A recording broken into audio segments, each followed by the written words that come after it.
This storm is over 500 miles wide. That's wider than the width of the state of Florida. And even though Nicole's path has shifted, Flagler County isn't out of the woods. Emergency Management Director Jonathan Lord says the coast will take a beating. We are still expecting 10 to 15-foot waves on top of 3 to 5 foot elevated tides along the coastline. We also expect 3 to 5 foot elevated tides in the intracoastal. Parts of A1A south of the Flagler Beach Pier were already experiencing violent surf yesterday. We already have unofficial reports of breaches and water running through the dune system in the northern part of the county. Marineland Acres area has dune damage and water running through there already, as well as 16th Road by the Hammock Resort has water running through there, as well as water hitting the rocks along the southern part of A1A in Flagler Beach and knocking rocks and debris up onto the roadway already. Flagler Beach Police Chief Matt Downey says they have ongoing concerns about flooding and the integrity of A1A. The drain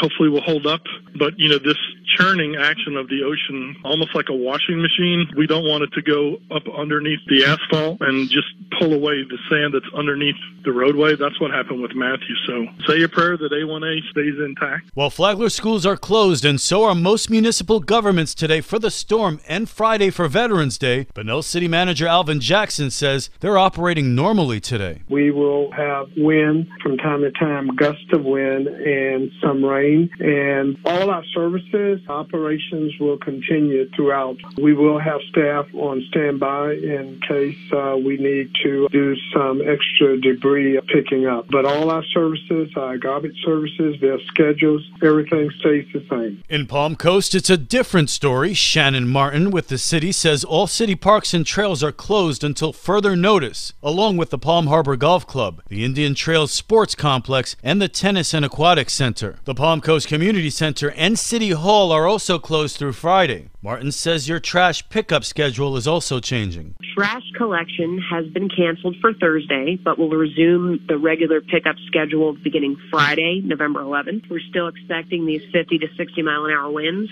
and it's just not safe to pick up trash. This local news is a service of Flagler County's Toyota dealer, Beaver Toyota US 1 St. Augustine, here to wow you. A 19-year-old Georgia man is under arrest after brutally murdering a family member and battering another early Wednesday morning. Flagler County Sheriff Rick Staley. Deputies responded to a home in the C-section of Palm Coast. When they arrived, they met a victim who stated that a family member had attacked him and attacked another family member inside the home. Deputies went to the home and discovered an individual had been brutally assaulted inside the home and had died of the injuries. Deputies were able to get the suspect to come outside the home, which he complied initially and then resisted and had to be tasered to take into custody. The suspect was taken to the courthouse for an interview and he attempted to escape, resulting in a significant fight inside the interview room at the state attorney's office. Ultimately, the suspect was again subdued, but not before he injured two deputies, one of which had to be treated at a hospital. Fortunately, the deputies were not seriously injured. Luke Ingram of Dunwoody, Georgia, was arrested for second-degree murder, domestic violence, battery by strangulation, resisting with violence, and aggravated battery on a law enforcement officer. He is currently being held on no bond.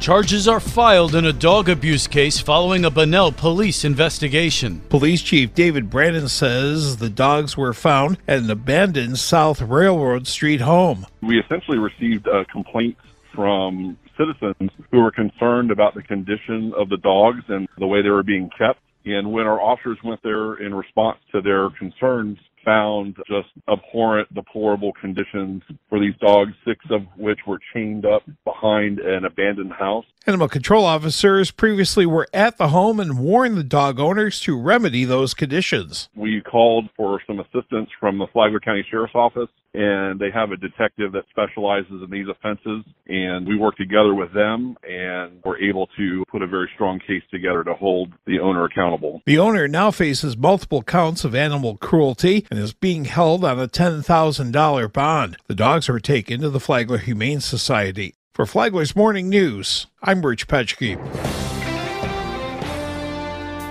Palm Coast firefighters participate in active threat and shooter incident training. The training was coordinated by the FCSO Special Weapons and Tactics Team at Fire Station 21, utilizing the skeletal walls of the recent Halloween haunted fire station experience called Hall of Terror. The training emphasizes the importance of creating an emergency medical services task force comprised of law enforcement with fire department personnel to deploy into a warm zone of an active threat and shooter incident. Lieutenant Dan Driscoll with the Palm Coast Fire Department. Use this knowledge and they use their techniques to determine responsiveness and injuries and then treat appropriately as they find and extract them from the environment. These type of incidents of active shooter and threat have steadily increased over the last decade. Lieutenant Driscoll says the research found this training is paramount to gaining early access to victims and is critical in our steps to deliver medical aid. For Flagler's Morning News, I'm Karen Johnson. And now you're up to date on Flagler's Morning News. I'm Rich Carroll.